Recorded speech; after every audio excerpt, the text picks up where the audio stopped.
Wildfires have forced Governor Abbott to issue disaster declarations in more than 60 counties in the Texas panhandle. One fire quadrupled in size in just 24 hours. Residents north of Amarillo were told to evacuate, and anyone who doesn't was told to shelter in place. The Smokehouse Creek fire has burned more than 300,000 acres of land since igniting Monday afternoon. Officials say it could take days to assess the damage. Lawmakers might have a solution to avoid a partial government shutdown Friday, but it's not the 4 spending bills negotiators are crafting. Instead, it's another stopgap measure. The plan has 2 stages. First, the 4 government agencies that could close after Friday would get another week of funding. And then the funding deadline for everything else would be March 22nd. Today is the first day the House can vote on spending legislation. Both President Biden and former President Donald Trump cruised to victory in the Michigan primary. Biden got at least 80% of the vote, even as he faced a protest vote for his handling of the war in Gaza. And Trump once again crushed Nikki Haley, but she's promised to stay in the race through Super Tuesday next week. It's up to the Supreme Court now to legally define what is considered a machine gun. Today, the justices will begin hearing arguments in the case of Garland versus Cargill. Michael Cargill is a Texas gun shop owner and gun rights advocate who is suing the government over the ban on bump stocks. The devices are added to semi-automatic rifles to essentially allow them to be fired more rapidly like a machine gun. The decision in the case is expected by the end of June.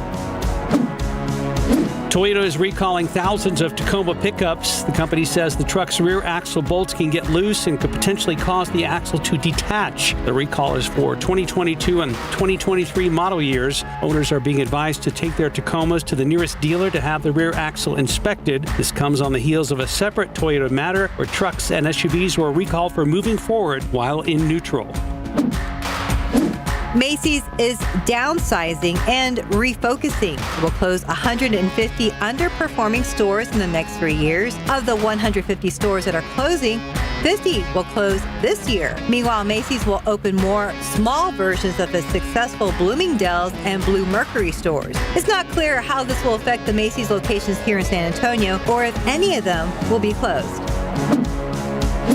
Streaming services are seeing a slowdown. The research firm Antenna now says subscriber growth last year was just about half the year before. Netflix, Peacock, and Paramount Plus combined to drive most of the growth.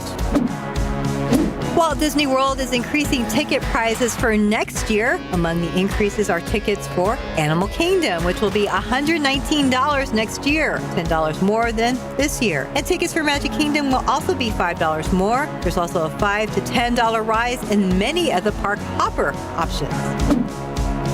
No ticket matched all 6 numbers drawn in the Mega Millions last night, which means the estimated jackpot for Friday's drawing will surpass $600 million.